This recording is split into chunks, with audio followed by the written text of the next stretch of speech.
শুভ সকাল বন্ধুরা, কেমন আছো সকলে? আশা করছি ভালো আছো। আমিও খুব ভালো আছি। জানি খুব ভয়াবহ একটা ঝড় হবে, কিন্তু আমার ভিডিওটা যখন তোমরা দেখছো তখন হয়তো ঝড়টা হয়ে গেছে। তাই তোমরা একটা ছোট্ট করে কমেন্ট করে দিও যে কার কার বাড়ির ওদিকে কীরকম কতটা ঝড় হয়েছে, আর কোনো ক্ষতি হয়েছে নাকি আমাকে একটু কমেন্ট করে জানিও। আমি তোমাদের কমেন্টের আশায় থাকলাম এবং তোমাদের কমেন্টের রিপ্লাই দেবো। তো দেখো, সকাল সকাল বাবা বাজার থেকে এই যে চিকেন টিকেন বাজার সব কিছু করে নিয়ে চলে এসেছে।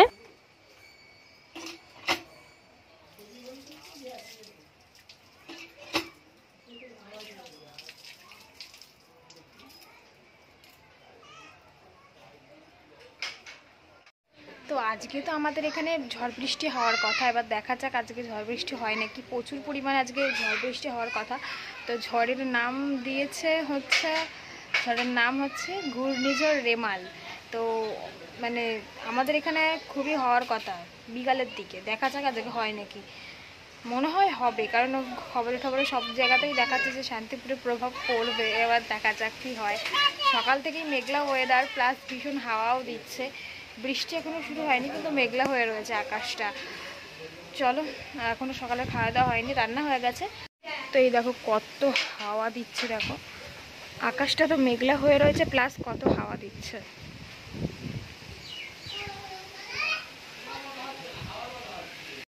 তো সকালের কী কী বাজার হয়েছে সেগুলো তো তোমাদেরকে দেখালাম, আর রান্না কী কী হয়েছে সকালে সেটা তোমাদের দেখিয়ে দিই। তো ওদিকে দেখালাম তোমাদেরকে ভেন্ডি ভাজা, আর তার সাথে হয়েছে ঘ্যাটকোল। এখন যেহেতু ঘ্যাটকোলের সিজন, সেই জন্য এখন ঘ্যাটকোলটা আমাদের বাড়িতে প্রায়ই আসে।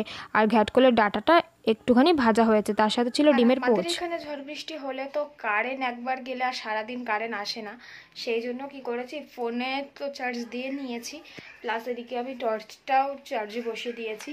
এই যে চার্জ হচ্ছে টর্চটা, কারণ কারেন্ট চলে গেলেই টর্চটাই লাগবে, কারণ খাওয়া দাওয়া করার সময় আলো লাগবে, কোনো একটা কিছু করার সময় আলো লাগবে। সেই জন্য টর্চটাকে চার্জ দিয়ে নিয়েছি। প্লাস এখানে রয়েছে পাওয়ার ব্যাঙ্ক, এই পাওয়ার ব্যাঙ্কটাতেও চার্জ দিয়ে নেবো। ওটা আগে চার্জ হয়ে যাক, তারপরে পাওয়ার ব্যাঙ্কটা বসিয়ে দেবো। মানে নিজের সেফটি নিজেকে আর কি সব কিছু করে রাখাই ভালো, তাই না? পরে যখন কারেন্টের প্রয়োজন হবে তখন আর কি করা যাবে, তখন টর্চটা দিয়েই কাজ চালাতে হবে। তো চলো খাওয়া দাওয়া করে আসি, সকালের বেলার দিকে তোমাদের সঙ্গে আবার কথা বলতে আসছি। আর এবার তোমাদেরকে এক ঝলক দেখিয়ে দিই যে দুপুরে আজকে কি কি রান্না করছি। তো ওদিকে রয়েছে ডাঁটা দিয়ে, কাঁচকলা দিয়ে, উচ্ছে দিয়ে একটা নিরামিষ তরকারি। আলু দিইনি, কারণ বাবা খেতে পারবে না তাই। আর ওদিকে করেছে অল্প একটুখানি ভেন্ডি চচ্চড়ি, ছিল কটা, সেই জন্য ভাবলাম যে চচ্চড়ি করে ফেলি।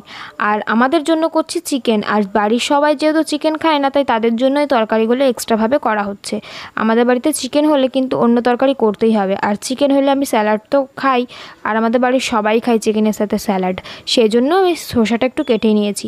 আর ডাক্তার যেহেতু আমাকে বলেছে প্রতিদিন আমাকে স্যালাড খেতে হবে, সেজন্য আমি প্রতিদিনই এখন স্যালাড খাচ্ছি। আর চিকেন হয়েছে সেই জন্য তো বিশেষ করে আরও খাবোই।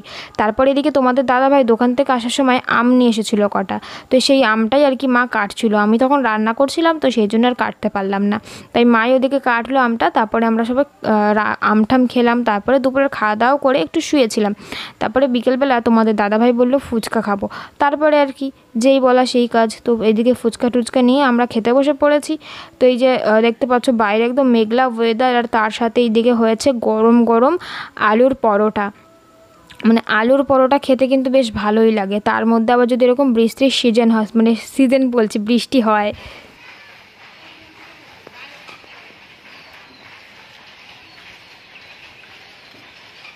ছাদে আসলাম অনেকদিন পর। এখন থেকে যেদিনকে অনেক জামা কাপড় কাচি সেদিনকেই ছাদে আসি, নইলে এগুলো রেগুলারের জামা কাপড় আমি মানে নিচে মানে ঘরগুলোতেই মেলে দিই, ঘরের ভেতরেই মেলে দিই, ছাদে আর আসি না রোদ্দুরে। যেদিনকে অনেক জামা কাপড় কাচি সেদিনকেই একমাত্র ছাদে আসি, পুরো ছাদ ভরে মেলে দিই। আর হচ্ছে প্রচুর মেঘ করে আসে, যখন তখন ঝড় আসতে পারে যখন তখন, তাই একটু হাওয়া খেতে আমরা ওপরে আসলাম।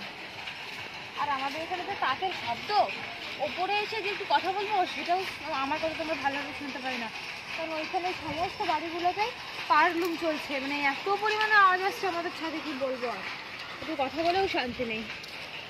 দেখো পুরো একদম মেঘলা ওয়েদার, হাওয়া দিচ্ছে ভীষণ, জানি না কখন ঝড় বৃষ্টি শুরু হবে। কি দেখাচ্ছে, কি দেখাচ্ছে? ফুল গাছ। হ্যাঁ, ফুল গাছ। ফুল গাছ। পুরো হলুদ হয়ে আছে। ওটা পাতা না, হলুদগুলো পুরো ফুল। ওই হলুদগুলোই ফুল আর সবুজগুলো পাতা। তো দেখো, তোমরা যেই কথাটা জানার জন্য আর কি ভিডিওটা দেখছো পুরোটা, আমি যেটা তোমাদেরকে টাইটেল এবং থাম্বনেলে বলেছি, তো সেইটারই এখন আমি উত্তর দেবো তোমাদেরকে। তোমাদের অনেকটা কনফিউজ রয়েছে, মানে তোমাদের মনে কনফিউজটা হবেই, কারণ আমি বাপের বাড়িতে গিয়ে তোমাদেরকে একটা ভিডিও দিয়েছিলাম যে আমার মা বাবা নিজের বাড়ি ছেড়ে এখন এসে টালির বাড়িতে থাকছে। আর হ্যাঁ, তোমরা এটাও কমেন্ট করেছিলে যে আমার মা বাবা আগে যেই বাড়িতে থাকতো সেটা কি ওদের নিজের বাড়ি? তো হ্যাঁ, সেটা ওদের নিজেরই বাড়ি ছিল, বাট কয়েকটা মানুষের জন্য, জানো তো, কয়েকটা মানুষের জন্য, বেশি মানুষ নয়, মাত্র কয়েকটা, ঠিক আছে? আমি তাদের নাম নেব না এবং কে হয় সম্পর্কে আমার তাদের আমি বলবও না যে সে আমার কে হয়, ঠিক আছে? মানে তারা যে এত খারাপ, এত খারাপ, আমি তাদের নাম নেব না, ঠিক আছে?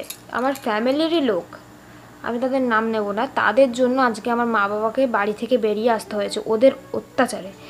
ওরা এতটাই মানে উঠে পড়ে রেগেছিল আমার মা বাবার ওপরে যে আমার মা বাবা লাস্টে ওই বাড়ি থেকে বেরিয়ে আসতে বাধ্য হয়েছে। আর ঠাম্মার দাদু যেহেতু আমাদের মধ্যেই থাকে, মানে আমার মা বাবার সাথেই থাকে, সেই জন্য এখন প্রবলেমটা হয়ে যাচ্ছে আমার ঠাম্মা দাদুর। তো আমার ঠাম্মা দাদু সারা জীবন আমার মা বাবার কাছেই থাকে আর থাকবেও। প্রবলেমটা সলভ হয়ে গেলে আমার মা বাবার কাছেই থাকবে। তো এই প্রবলেমটা আমি জানি না কবে সলভ হবে, কারণ এটা সলভ চলছে। সেই প্রবলেমটা সলভ হওয়ার জন্যই আমার মা বাবা বাড়ি থেকে বেরিয়ে চলে এসেছে। ওদের কোনো উপায় ছিল না, ওই বাড়ি থেকে বেরিয়ে আসা ছাড়া আর কোনো উপায় ছিল না। নইলে ওদেরকে এত জ্বালাতন করছিল, এত জ্বালাতন করছিল যে ধারণার বাইরে। সেই জন্য ওদের জ্বালাতে বাড়ি থেকে বেরিয়ে এসেছে। আর মানে কে আমি কি বলবো তোমাদেরকে, আমার খুবই কাছের মানুষ, কিন্তু এখন আস্তে আস্তে খুবই দূরের মানুষ হয়ে গেছে। এখন আমি আর তাদেরকে কাছের মানুষ মনে করি না এবং আমার ফ্যামিলি মেম্বার বলেও আমি মনে করি না। তো যাই হোক, চলো, আমি তাদের তো নাম বলবো না, কারণ যদি তারা আমার ভিডিওটা দেখেও থাকে তাহলে নিশ্চয়ই বুঝতে পারবে। সে বুঝুক, আমার কোনো যায় আসে না তাতে। আমার মা বাবাকে যারা কষ্ট দিয়েছে তাদেরকে আমি দু চোখে দেখতে পারবো না। তো যাই হোক, আমার মা বাবাকে তো কষ্ট দিচ্ছে, প্লাস আমার ঠাম্মা দাদুকেও কষ্ট দিচ্ছে। এদের আমাদের চারজনকেই, মানে আমার বাপের বাড়ির চারজনকে এবং আমার বোনকেও, এদের পাঁচজনকে খুবই এরা অসুবিধায় ফেলে দিয়েছে। তো যাই হোক, চলো, আমি আর এই বিষয়টা নিয়ে আর বেশি কথা বলছি না। তোমরা আশা করছি বুঝতে পেরেছো পারিবারিক ঝামেলা কীরকম হয়। তো পারিবারিক ঝামেলার জন্যই আমার মা বাবা আমাদের নিজের বাড়ি ছেড়ে বেরিয়ে এখন আমার মা বাবা থাকছে টালির বাড়িতে। সমস্যা মিটে গেলে তারপরে ভবিষ্যতের কথা দেখা যাবে, তারপরে যা হবে তোমাদেরকে অবশ্যই বলবো যে ওই বাড়িতে কি আমরা আবার ফিরে যাব নাকি আমরা অন্য জায়গায় যাব, অন্য বাড়িতে যাব, সেগুলো সব কিছুই তোমাদেরকে আমি ভিডিওতে জানাবো। তোমরা ভিডিওগুলো কন্টিনিউ দেখতে থাকো, তাহলেই তোমরা জানতে পারবে। তো চলো, আজকের ভিডিওটা আমি এখানেই শেষ করছি। নতুন আর একটা ভিডিওতে তোমাদের সকলের সাথে আবার দেখা হবে। সকলে ভালো থেকো, সুস্থ থেকো। আর ঝড়ে কে কীরকম আছো একটু কমেন্ট করে জানিও, কারণ যেহেতু খুবই ঝড় আসতে চলেছে, মানে আসছে, তোমরা যেদিনকে ভিডিওটা দেখছো সেদিন অলরেডি হয়তো ঝড়টা হয়ে গেছে। তো যাই হোক, চলো, আর বেশি কথা বাড়াচ্ছি না, আজকের ভিডিওটা এখানেই শেষ করলাম। সকলে সুস্থ থেকো এবং সাবধানে থেকো। তো চলো, টাটা।